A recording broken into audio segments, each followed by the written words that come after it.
I'm High Heel Knight. Welcome to my channel. This is my minute review of Alita Battle Angel. The story takes place about 600 years in the future. A doctor that specializes in repairing cybernetic people is exploring a junkyard. His name is Dr. Dyson Ido, played by Christoph Waltz. And while he's exploring, he finds the remains of a cyborg teenage girl. He takes those remains to his clinic/workshop, gives her a new body, reactivates her, and she comes back to life.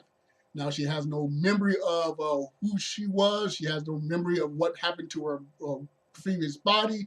So she spends the movie trying to figure out who she was, what she was, and as well as learning things about friendship, love, fighting for what's right. And because she has such amnesia, the doctor gives her the name Alita. Now, that's the story in a very condensed nutshell, but there's a lot more going on in the film. This movie was adapted from a Japanese manga called Gunnm, I think that's how it's pronounced. But anyway, yeah, so this is an adaptation from Japanese manga, and Japanese manga, they definitely tell stories differently than Western style of storytelling. So if you're not familiar with that style of storytelling, you might get thrown off a bit. But in this movie, it's done pretty well. You can pretty follow along. This is a straightforward story overall. There's a definite beginning, middle, and end, and you pretty much leave the theater overall satisfied. But on the other hand, because this is adapting from the Japanese manga, it introduces a lot of elements and a lot of plot points and a lot of lore that barely gets explored, barely gets touched upon, and we can't guarantee a sequel, so we might not ever learn anything. For instance, I said this movie takes place about 600 years in the future.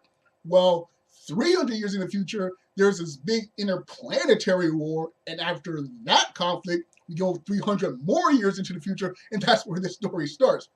And Earth is decimated, but there's this wonderful city in the sky called Zalian or something like that. But we learn nothing about Zalian other than it's in the sky and it must be wonderful.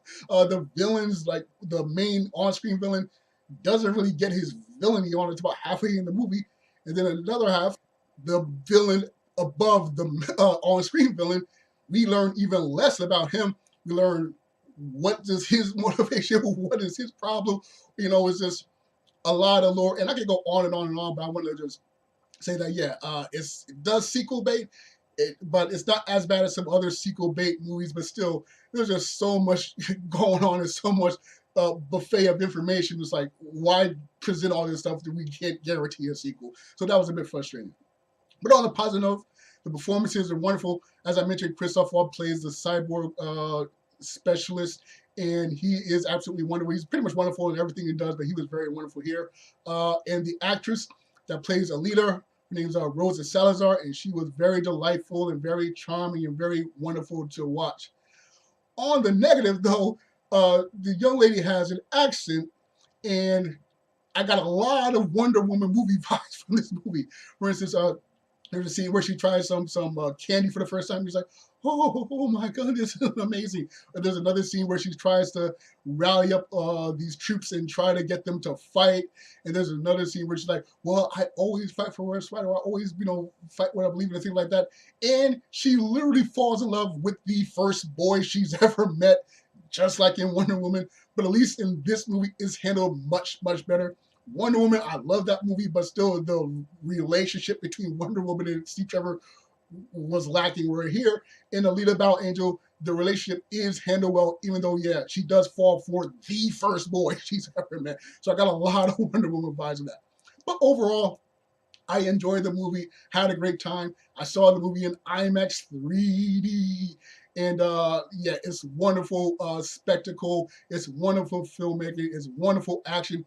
The director is Robert Rodriguez, and he loves spectacle and animation and imagination. He does the Spy Kids movies and Sin City and even the El Mariachi films where style is much more important than substance. But here in this movie, we do get a lot of style and some good substance. So I definitely recommend the movie. And if you can see it in IMAX 3D, definitely do it. It's also better than the Michael Bay Transformer movies where it's just a bunch of audio visual nonsense on the screen. No, you can follow the action. It all looks wonderful.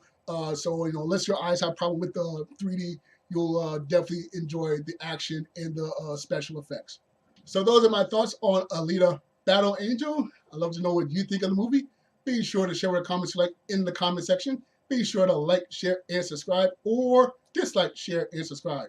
Once again, I'm High Heel Knight. Thank you for watching, and remember, find inspiration everywhere.